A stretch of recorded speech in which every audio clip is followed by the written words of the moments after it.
Gimana cara belajar grammar? Oke.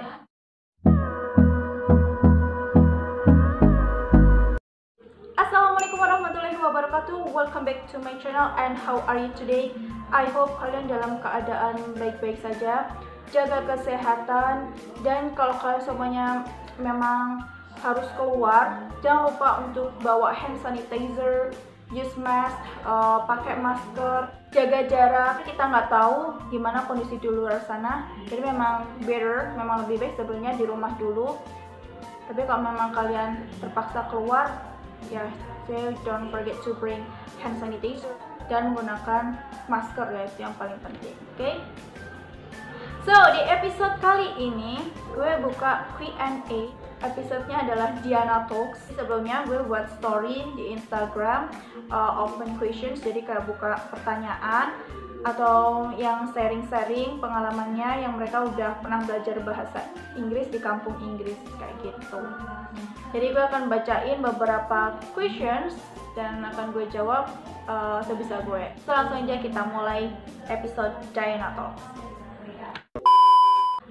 Oke, so yang pertama dari Arlinova. Collab dong kakak. Boleh, silahkan. Gue sih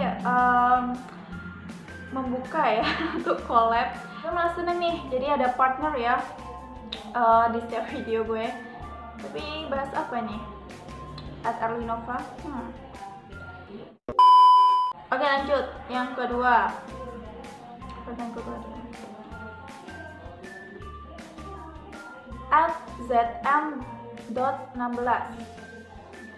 Buku bahasa Inggris yang recommended buat pemula banget. Apakah? Masalah rekomendasiin buku itu udah ada ya di video sebelumnya.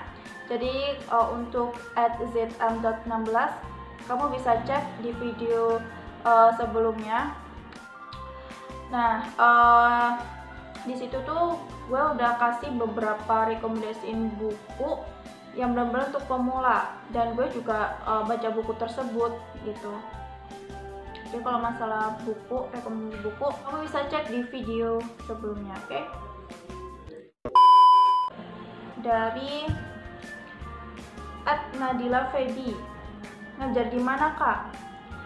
Karena situasinya sekarang lagi pandemik dan gue juga belum aktif ngajar juga, dan gue berharap semoga COVID-19 ini cepat menghilang, jadi kampung Inggris dibuka kembali, aktif kembali, dan kalian bisa belajar lagi di kampung tercinta ya, di kampung Inggris. Dan gue ngajar di Alphas Course. Alphas, saya cek di Google, tekan Alphas, pasti itu sudah muncul kok. Jadi di situ juga ada informasi juga, brosur, jadi kalian bisa cek. Lanjut dari Al-Faruq F. Gimana sih caranya biar bisa ngomong bahasa Inggris pakai aksen mereka? So, ngomongin tentang aksen. Nah, untuk yang belum tahu pengertian aksen sama logat, dikasih tahu ya. Aksen atau logat adalah cara mengucapkan kata atau lekuk lidah yang khas yang dimiliki oleh masing-masing orang yang berasal dari daerah masing-masing, kayak gitu. Itu yang disebut dengan aksen atau logat. Dan pastinya ketika kalian dengar kata aksen, pasti kalian tertuju pada aksen British sama Amerika. Sebenarnya aksen itu tidak hanya British sama American saja, gengs. Banyak banget. Dan yang gue tahu ada 5 aksen, yang ini juga masih common. Yang pertama American accent, kedua British accent, terus yang ketiga Australian accent, yang keempat Canadian accent. Dan kita tahu bahwa Kanada itu adalah negara bagian dari United States, jadi tidak sama dengan American accent. Jadi Kanada punya accent sendiri, kayak gitu. Yang kelima ada Asian accent. Asian accent ini bukan berarti kita tinggal juga di negara Asia, kita punya aksen sendiri, English accent sendiri. No, Jadi tidak semua negara Asia punya aksen ini. Jadi ada 5 negara Asia yang menggunakan aksen ini, kayak India, Hong Kong, Singapura, Malaysia, terus sama Filipina gitu. English tuh kayak the second official language mereka gitu. Jadi kayak bahasa kedua mereka. Kayak contohnya di Malaysia, yang pertama ada bahasa Malay, dan yang kedua adalah bahasa Inggris. Jadi terkadang mereka ketika ngomong itu kadang di-mix pakai bahasa mereka dan pakai bahasa Inggris. Dan 5 negara ini juga nggak harus belajar tentang aksen Amerika atau British, karena sudah diakui memiliki aksen bahasa Inggris sendiri-sendiri gitu. Kebanyakan negara Asia itu aksennya hampir sama dengan British ya. Nah, kebanyakan negara Asia bekas jajahan dari negara Inggris di masa lalu kayak gitu. Dari @chandra21_98. Hey Miss, ini bukan question ya, tapi nyapa. Hai Chandra.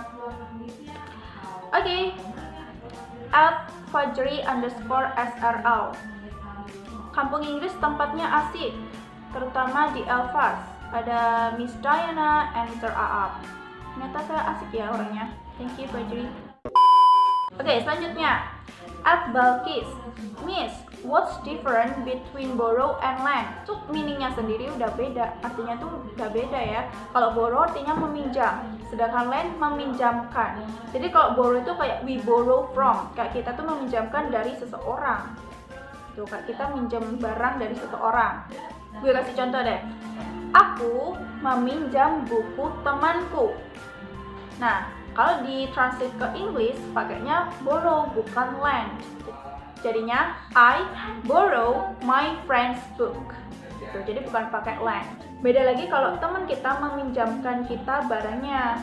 Semuanya temanku meminjamkan bukunya kepadaku.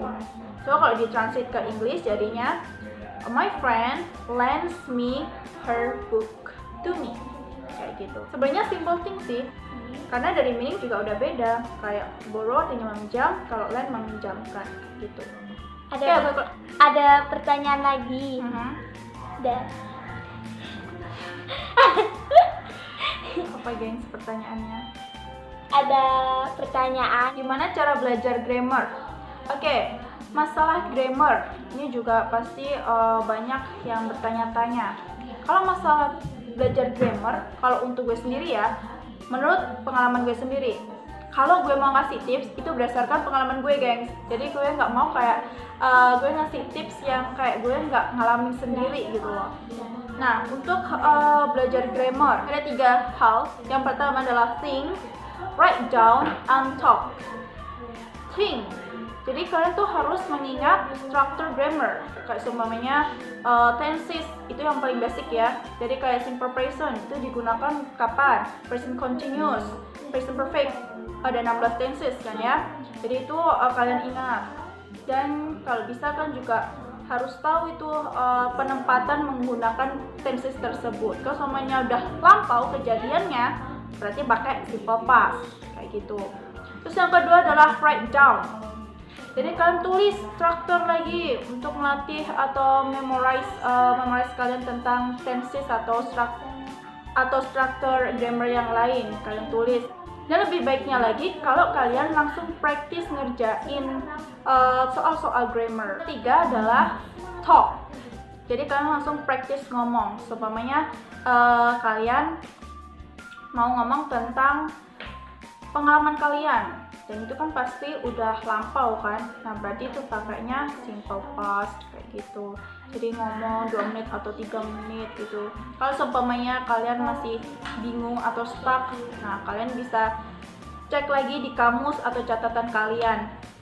Dan lebih untungnya kalau kalian punya partner, teman yang dia kayak mungkin udah menguasai tenses atau menguasai grammar. Nah itu kalian bisa jadikan partner untuk mengasah grammar kalian kayak gitu. Jadi kalau gue sendiri ya tentunya belajar baca struktur grammar, terus praktis, gak lupa untuk praktis langsung ngerjain soal-soal grammar kayak gitu. So, semoga bermanfaat di video kali ini. Jangan lupa like and subscribe, karena semakin subscribe yang kalian kasih, gue semakin semangat buat video selanjutnya. That's all from me. Wassalamualaikum warahmatullahi wabarakatuh. Closed doors, I'm a fool for your love.